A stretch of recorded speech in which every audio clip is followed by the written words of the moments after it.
Hi friends, welcome back to my channel. இன்னைக்கு அக்ஷாஸ் ரெசிபீஸில் ஒரு நாட்டு காய்கறி செஞ்சு காட்ட போகிறேன். கொத்தவரங்காய் பருப்பு உசிலி சமைக்க போகிறேன். கொத்தவரங்காயில் லைட்டாக ஒரு இனிப்பு இருக்கிறதுனால இந்த காயை சீனி அவரக்காய் அப்படின்னு கூட சொல்லுவாங்க. இந்த கொத்தவரங்காய் பருப்பு உசிலிக்கு என்னென்ன தேவை அப்படின்னு சொல்லிக்கிட்டே நான் சமைக்க போகிறேன். அதனால வீடியோவை ஸ்கிப் பண்ணாமல் பாருங்கள் ஃப்ரெண்ட்ஸ். இந்த காயில் விட்டமின் ஏ, அயன், கால்சியம் இது எல்லாமே அளவுக்கு மீறி இருக்குது. இந்த ஒரு காயை நம்ம ரெகுலராக நம்ம டயட்டில் சேர்த்துக்கிட்டோம்னாலே உடம்புல இருக்கிற பிரச்சனை எல்லாமே காணா போயிடும். நார்ச்சத்து அதாவது ஃபைபர் நிறைய இருக்கிறதுனால டைஜஷனுக்கு ஹெல்ப் பண்ணுது. இந்த காயை தண்ணியில் வேக வச்சு வடிகட்டி வச்சுருக்கேன்.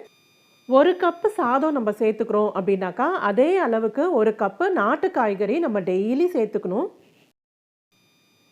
ஸ்டவ்வில் பேன் வச்சுட்டேன். 3 டேபிள் ஸ்பூன் எண்ணெய் சேர்க்குறேன். எண்ணெய் சூடானதுக்கப்புறமா அரை டீஸ்பூன் கடுகு சேர்த்துக்கிறேன். கடுகு நல்லா வெடித்ததுக்கப்புறமா அரை டீஸ்பூன் உளுந்து, அப்புறமா கொஞ்சமாக கருவேப்பிலை போட்டுக்கிறேன். 4 பெரிய வெங்காயத்தை நல்லா ஃபைனாக சாப் பண்ணி வச்சுருக்கேன். அதை சேர்த்துட்டு வதக்கிக்கலாம். வெங்காயம் நல்லா வதங்கணும். ஒரு 5 நிமிஷத்துக்கு வெங்காயத்தை நல்லா வதக்கிட்டு அதுக்கப்புறமா நம்ம ஒரு 4 பச்சை மிளகாவை சின்ன சின்னதாக கட் பண்ணி வச்சுருக்கேன். அதையும் சேர்த்துக்கலாம்.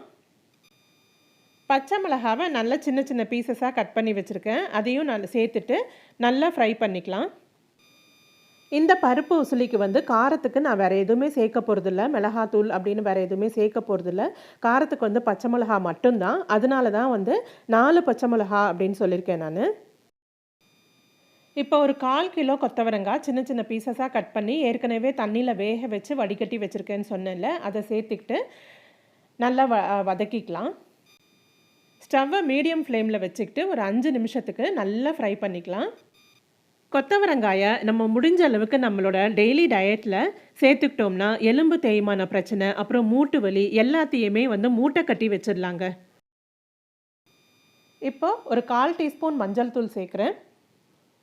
சேர்த்துட்டு நல்லா மிக்ஸ் பண்ணிக்கலாம். கொத்தவரங்காயில் கிளைகோ நியூட்ரியன்ட் அப்படின்ற ஒரு மருத்துவ பொருள் இருக்கிறதுனால சர்க்கரை நோயை நல்லா கண்ட்ரோல் பண்ணுது. சர்க்கரை நோயாளிங்களுக்கு அற்புதமான காய் இது அப்படின்னு சொல்கிறாங்க. இது உணவே கிடையாதுங்க, இது மருந்து அப்படின்னு சொல்கிறாங்க. காய் நல்லா வதங்கிட்டு இருக்கும்போது இன்னொரு 2 டீஸ்பூன் எண்ணெய் சேர்க்குறேன். அதுக்கப்புறம் மீடியம் ஃப்ளேமில் வச்சு நல்லா மிக்ஸ் பண்ணிக்கலாம்.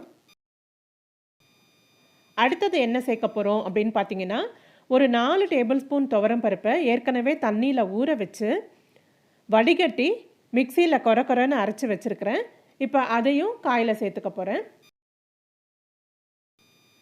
அரைச்ச பருப்பை இந்த மாதிரி கையால் எடுத்து நல்லா உதுத்து விட்டுக்கோங்க, இல்லாட்டி அங்கங்கே கட்டி கட்டியாக ஆகிடும்.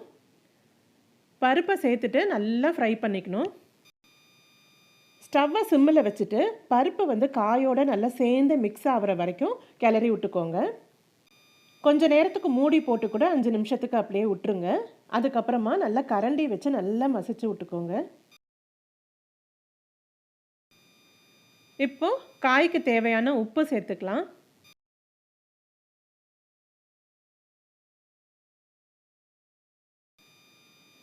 கரண்டியால் பருப்பை நல்லா மசிச்சு விட்டுக்கிட்டே உதிரியாக ஆகிற வரைக்கும் கிளறிக்கலாம்.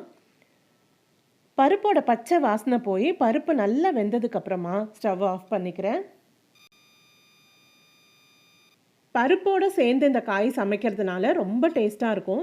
எங்கள் வீட்டில் எப்போல்லாம் இந்த கொத்தவரங்காய் பருப்பு உசிலி செய்கிறேனோ அப்போ எல்லாமே லஞ்ச் வரைக்கும் யாருமே வெயிட் பண்ண மாட்டாங்க. எல்லாருமே சூடாக இருக்கும்போதே ஒரு கப்பில் போட்டு ஸ்பூனை போட்டு கொடுத்துட்டோம்னா சாப்பிட்ருவாங்க. அதுக்கப்புறம் சாப்பாட்டுக்கு அப்பளமோ முட்டையோ செஞ்சு நாங்கள் சாப்பிட்ருவோம். கடைசியாக ஸ்டவ்வை ஆஃப் பண்ணிவிட்டு துருவின தேங்காய் சேர்த்துக்கிறேன்.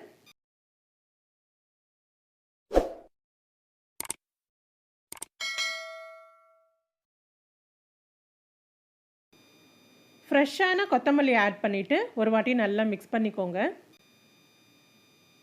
நம்மளோட உதிரியான கொத்தவரங்காய் பருப்பு உசிலி சாப்பிட்றதுக்கு தயாராகிடுச்சு. சர்விங் டிஷ்க்கு மாற்றிக்கலாம். இந்த டிஷ்ஷை நீங்களும் ட்ரை பண்ணிவிட்டு உங்கள் ஃபீட்பேக் சொல்லுங்கள்.